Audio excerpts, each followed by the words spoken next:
All right. So this vlog is a little interesting in that I was I'm up late filming. It's it's the 27th of February and this is for the middle of March. But this vlog where I was pulling books off my shelves because I was trying to find books that were green in color. This is a fun little vlog. I wanted to talk about some books on my shelf that are some of them are kind of stupid. And I was like, how do I have this on my shelf? I don't know when or where I bought this. Like, I have this Becoming Supernatural. And so I wanted to read the back of it because I'm like, maybe I should unhaul this book. What does it mean to become supernatural? If you could train your brain to tune to frequencies beyond the natural world, change your brain circuitry and chemistry to access transcendent levels of awareness. Oh, that's why, is because I was talking about higher states of consciousness and transform your very biology to enable profound healing. So it's basically like the higher states of consciousness you get, the better you are at healing your body. But it's pseudoscience. It's because, you know, n- it's fine in order to get to higher states of consciousness and things like that, but it doesn't outdo like actual medical science. And so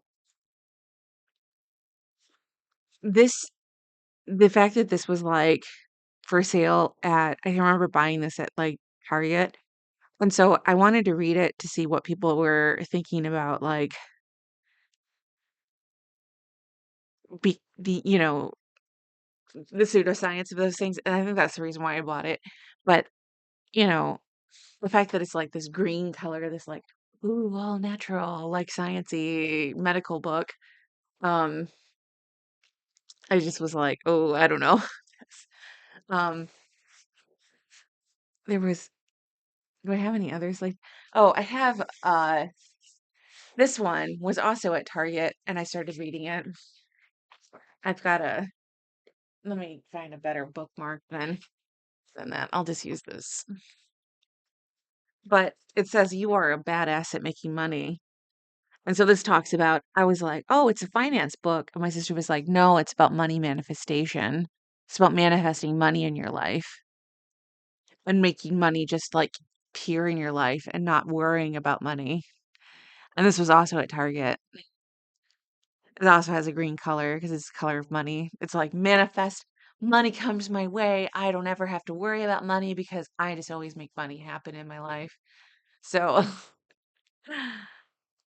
another kind of like pseudo-y science, pseudo-y financial book that everybody always quotes from, but it's like, you know,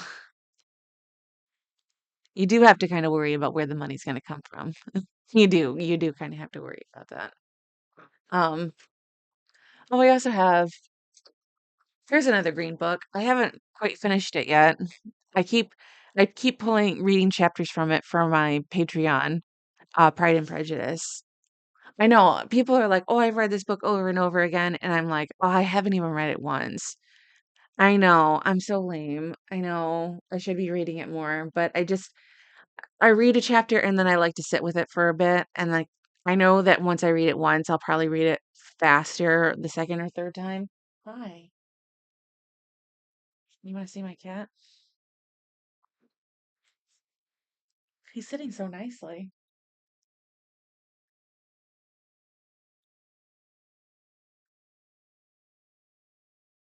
Perfect little gentleman sitting there. Are you a perfect little gentleman? Oh, you are. Um,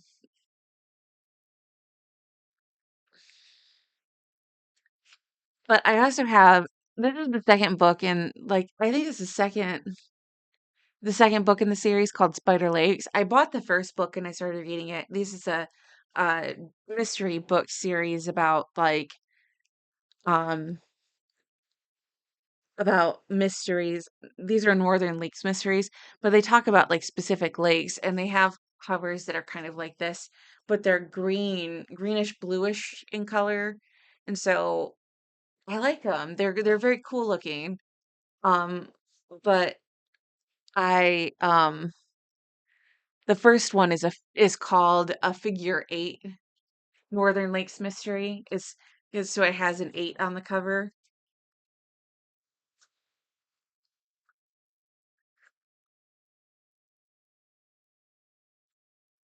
I should try and find the first book like in a physical print so I can read it because I really was enjoying reading it, but I just never quite got around to finishing it. And I was reading it on the Kindle and I just was having a hard time focusing on it. And I just kind of like soft DNF'd it. And I was like, "Oh, I should read that." So maybe I'll get back to that and I'll finish that this month and so I can get to the second book. Um, I'm not sure what this book is. It's called No Book But the World.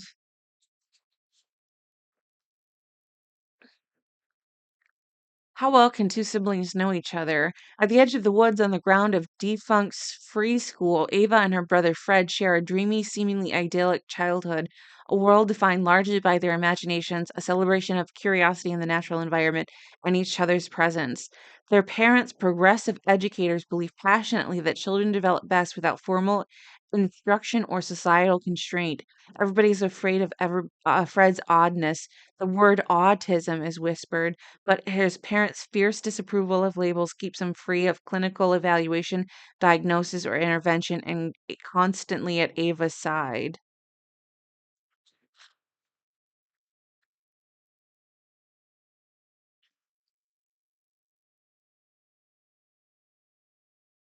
Huh, that sounds good. Might read that. I don't remember, I don't know when this got on my bookshelf, but I'm interested. I find books on my shelf all the time. I'm like, how did it get there? I don't know. I have a collection of essays by George Orwell that got on my shelf somehow. I think it was from the Little Free Library, but I wanted to read that as well. Maybe I'll try and pick that up this month. I have so many books that I'm reading this month, so I'm not sure. Then I also quote this book. It's one of the oldest books on my shelf. The New Yorker Book of Poems. This has a green cover. Um, and I don't want to open it up, but yes, I quote this book a lot. I started reading this book and I just never quite finished it, but A Court of Mist and Fury. I read the first one, A Court of Thorn and Roses, but I started reading the second book, which has a green cover, and I just never quite got to it. So maybe I'll work on reading that one this month too. I don't know, because it's not that I have to that I'm ahead on my books for the year. So it's not that I can't, you know, get behind on books. Like I can read thicker books if I want to.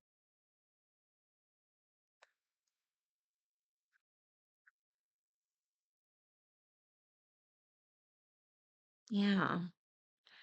Finally, we have this book that I got recommended from a guy at the art museum. This tender man, my father's story. This was a guy named Rich Nelson. The guy who wrote it, Rich Nelson. He wrote about his dad. I think, yeah, he wrote about his dad. Um, but so in my hometown, he he sold this at the art museum, and so I bought it. But he was just this nice guy that I met, and I was like, "Oh, you wrote a book?" And he said, "Yeah, I wrote this book." And so he he sold me on it and I bought it for from the art museum about his I don't know much about why he wrote about his dad, but it sounded interesting, so I just bought it. Everybody has a story. Oh, his dad was a gangster.